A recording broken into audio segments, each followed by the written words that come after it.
Welcome to the Ortho Joe Show, a joint production of the Journal of Bone and Joint Surgery and Ortho Evidence. In our world, orthopedic research is king, and current topics from our respective publications are analyzed weekly. Here is Mohit Bhandari from Ortho Evidence and Mark Swinkowski from the Journal of Bone and Joint Surgery.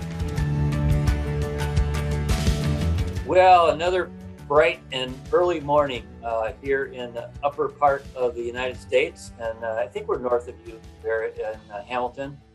You are in the due north, and this morning it's been a wonderful morning, and as always, we kind of need the kick of the caffeine. Tom, I don't know if you got your coffee ready, but one of the big deals about being interviewed for Ortho Joe is you're going to have your very own Ortho Joe mug sent to your home address. So I got a little bit of excitement this morning because we had a faculty meeting. They were talking about all these important patient care metrics. And two of the topics that they brought up, one was the appropriate use of first generation cephalosporins as the prophylaxis of care and, sort of minimizing this penicillin allergy thing. And also fascio-iliaca blocks for hip fracture patients. And I was just thinking, these are topics that we have recently published on in the journal and in OE. And, I think the stuff we do is really, really important anyway. At least some people are paying attention. And I will just give a tidbit about this, our decision to do at least one cup. But, Mark, we might think about adding a couple of average cups because a recent study out of McMaster published in Nature Communications, can you believe, says more coffee is better for your heart. So just fill them up. That's all I say. I am all in, absolutely all in. But so, and another exciting thing about this morning is we have a special guest, a long-time friend of ours, both, Dr. Tom Einhorn, recovering chair of orthopedic surgery at Boston University. I think Tom got out on an early release program about 5 or 6 years ago, something like that. But Tom was also the founding editor of JBJS Reviews.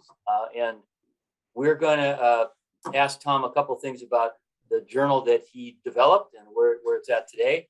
And then we're also going to ask him to riff a little bit on his newfound, or not newfound, but turning back to a prior love in music. So last year, or beginning of the year, we started a new article type of the What's Important theme called Arts and Humanities. And Dr. Bhandari was kind enough to provide the first submission, a self-portrait with a very reflective piece. And Bob Skank from the University of New Mexico is the editor and has a lengthy experience with arts and humanities publications at University of New Mexico. And I understand that you saw that piece and you communicated with Mo. So Mo, maybe you can. Sure. Well, so I had put this out there, and I think, Mark, when we had spoken, we had said, let's be honest and look back with some degree of reflection. I don't think that, I feel that we, all of us, still have lots to offer, but maybe in a different way. And I'm looking back my own life, and I entitled it A Look in the Mirror. And I'll remember, I think it was literally within that same evening that it came out, I got a very, very nice email from Tom Einhorn. I won't go into all the bits, Tom, but just to remind you, you had written, your opening line to me was, Mo, thanks for writing that piece, A Look in the Mirror. Your story really resonates with me. And then you had me in the next sentence. And I want to hear more about the next sentence that you said. You said, I was 17, played guitar in a rock band, and you went on and on. So I want to hear a little bit about, just how it is that you got into medicine when you could have been touring the world as a rock star. So you have to give me some insight here. And it looks like you're gone back to your roots. So maybe you can talk to us a little bit about that. Sure. Well, it would have been nice if things went that way. But I guess I won't second guess what career I should have done. But when I was, I think I was about 14, my parents told me that they wanted me to learn a musical instrument. And it didn't matter what musical instrument it was, but they insisted that I start taking lessons in a musical instrument to sort of round out my development. So I chose the guitar because the same day that my parents told me they wanted me to do this, I was walking down the street and I noticed a guy sitting. It was a beautiful spring day. He was sitting on a grassy knoll with about 3 or 4 good-looking girls around him, and he was playing guitar. And I figured this looks like a good thing to do. So I chose the guitar, and I started taking lessons. I was sort of half interested in what I was doing, but then in 1964, an interesting group of 4 guys from England came out called the Beatles. They overtook the airways in the United States. And here I was already learning the instrument. And it was an easy thing for me to do, to move over and start playing some Beatles songs. I had a bunch of friends in high school who played other musical instruments, and we started a band.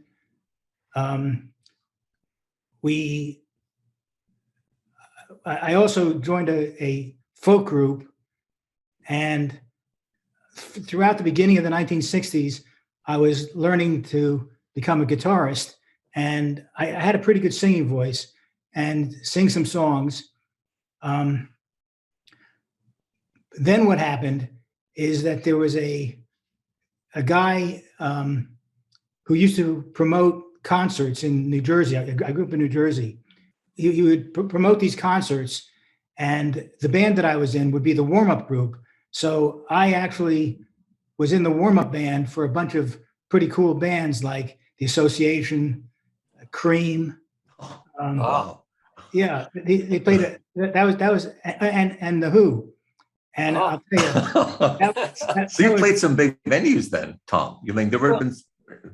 Well, I one of the greatest moments of my life was we were doing the warm up for the Who in Fairleigh Dickinson College in New Jersey, and I was talking to a guy named Peter Townshend, who's the lead guitarist, and when I got up to walk away, he actually stood up to shake my hand before I left. He was just a courteous guy, but to think that Pete Townshend would stand up when I moved away made me feel great.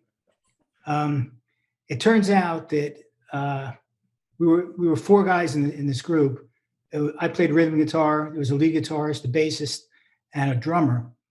The lead guitarist and the bass player became professional musicians, and to this day still are professional musicians in New Jersey. I had to join the Musicians Union, the only union I ever joined in my life, but I was a member of the Musicians Union. And that same Musicians Union, Local 16, the Musicians Guild of New Jersey, is still active. The drummer was a casualty of the 1960s. He died of drug abuse the year after our band broke up. And I went to college. And it was the beginning of the Vietnam War. And so I had to get serious about my studies, otherwise I was going to get drafted. So I gave up music to study, and that's where the beginning of my medical career took off. But during my high school days, when I was playing in the band, I was not the greatest student in the world. I used to do a half hour of homework a night and play guitar for 3 hours. And it was hard for me to make the adjustment, but that came. But somehow, when I made that adjustment, there's really no excuse for it. I didn't keep up the guitar. It was a huge part of my life that I just sort of let go. Well, sometime during my residency, I met another orthopedic surgeon, or orthopedic resident named Ron Grelsimer, who to this day is one of my best friends. And he was a guitarist as well. And when I told him that I was going to retire from orthopedics, he made a big argument that I should go back to the guitar and find some purpose in doing that. And I wasn't sure how I wanted to approach it, but through Ron, I found a sound engineer who has a girlfriend who is a graduate of the various conservatories of music in New York and Boston. And one thing led to the other. And it turns out that we decided to start recording some songs. And so we recorded that song that I sent you. Yeah. And tonight we're doing more work on that. So I meet with the sound engineer once a week, practice in between sessions. And I'm just doing this to have a good time. I'm not planning on doing anything else with it. Although the sound engineer that I work with is going to get us some gigs to do in some of the bars around the Upper East Side of New York. Just, I mean, I'm not making any money on it. I'm just going to go out there and have a good time. But that is the heart of rock and roll, isn't it? Just to have a good time. So that's awesome. I'll tell you something, Tom. So, and Mark, I don't think I've ever told you this. So in high school, I decided to take up drumming, like really try to become a drummer. And my parents, so I bought my first little 3-piece set, and my parents were freaking out. They're saying, "You're making too much racket. It's too loud." And I didn't have enough money at that time to get a thing. So I said, okay, I've got to find a way to get an electric set, which back then was maybe $1,000. They're like, 20,000 now, but that was a lot of money, for me back in the early 80s. So to your point, Tom, I said, if I just buckle down and get a scholarship to university, I'll blow that whole scholarship. I'll stay at home and I'll blow the whole scholarship money, which is $2,000, and I'll buy myself an electronic drum set. So I bought the first Roland drum set after getting a scholarship, and I stayed at home, and everyone was happy, and I gave it up. So I have right now in my basement, Tom, a Roland drum set. A drummer without a band is who I am right now. But you've given me great hope that I can maybe one day pick it up. But right now, it's about your story, not mine. But it resonated when you said, it just resonated with me. Everything you've done has resonated. And I wonder if, for those residents and others listening in who all have similar stories, they go back and they think, I used to do this. I used to have this great hobby. For you, I mean, even though you gave it up and you've come back to it, how do you think it helped you just in being, in medicine? And, I always talk about some of these creative pursuits as being really important to me. And I wonder how it helped you just in the way you did. You were always, to me, an amazing presenter and continue to be. You'd be on a stage, both you and Mark, but when I'm talking about you specifically right now, you had a presence about you. It's almost like the stage was a comfortable place for you. And I wonder if some of your performing just made you more comfortable in front of people. Well, that's absolutely right. I started. Well, it takes a lot of guts to walk up to a microphone and sing a song. And so I got over that fairly easily. And by the time I was 15 years old, I was very comfortable speaking in front of audiences.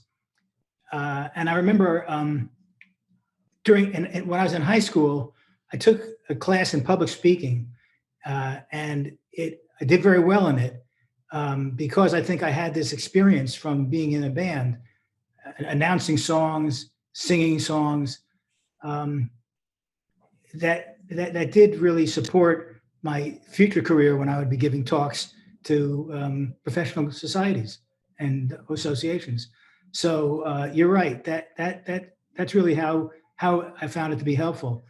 I also think that the skill associated with playing a musical instrument, the manual dexterity, if you will, is promoted by playing a musical instrument and using those same skills to perform surgical procedures. So I think that's a little bit more difficult to make a direct connection, but I think that certainly didn't hurt.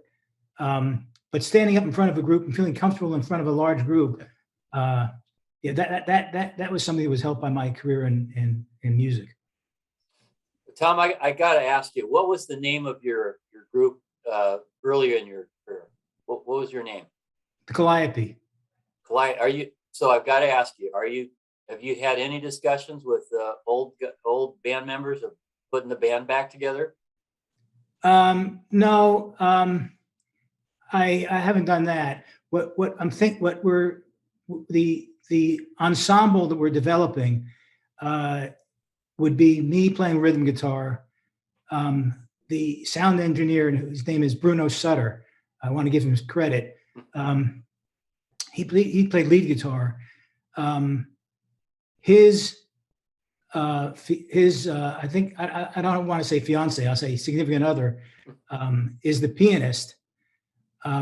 We have a drummer doing drum tracks in Pennsylvania, sending it in by mail that we for the recording, and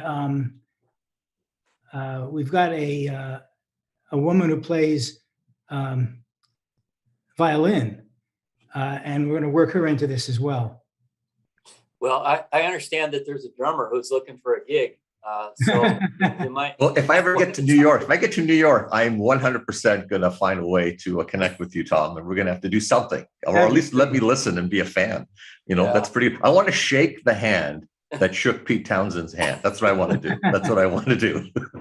Yeah, well, it's been absolutely great discussion. And Tom, thanks for your outstanding work as the editor of JBJS Reviews.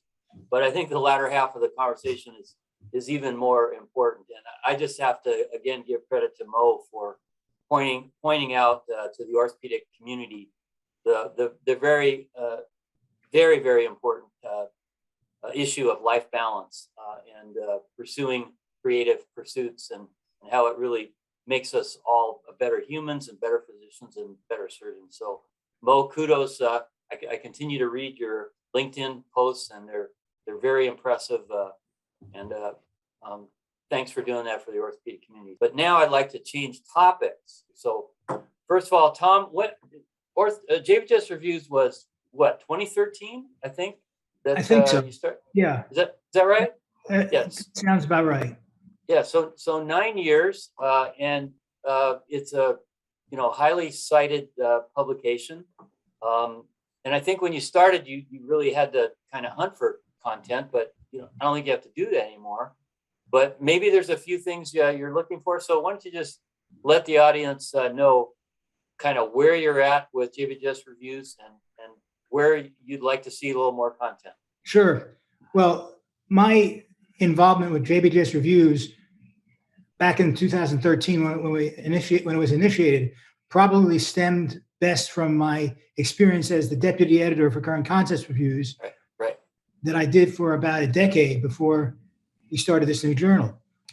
But one of the things that has always impressed me about the Journal of Bone and Joint Surgery per se is that, unlike most journals where the purpose is a scholarly communication to talk about new knowledge, new findings, new evidence, etc., the Journal of Bone and Joint Surgery achieved those goals, but also was used by the reader to determine what he or she was going to do in the operating room the next day. And that made me feel a heightened sense of responsibility, not only for the variety of topics that we would choose, but the quality of the information that we would communicate, and package that into a communication that talks about how good the evidence is for performing this procedure or that procedure or not performing a procedure. So much so that there are times, and you might have seen this yourself, I go into the operating room and sitting there on a Mayo stand might be the Journal of Bone and Joint Surgery.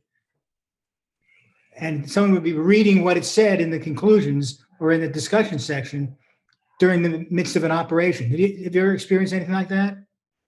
Yeah, for particularly for procedures that aren't very commonly done.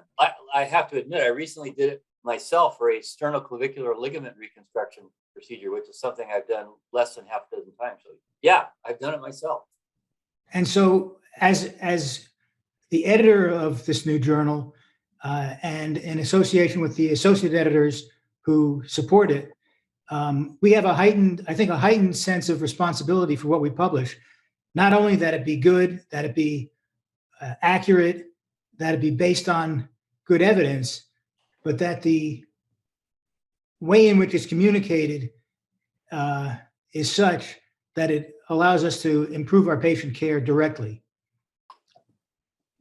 Now, one of the things that I don't have an explanation for, and it's a good thing, but I don't have an explanation for, is that when we moved from being, when I moved from being the deputy editor for current concepts reviews for JBJS to being the editor of JBJS Reviews, I thought I was going to have a hard time getting articles because I felt I was always hand to mouth with the current concepts reviews.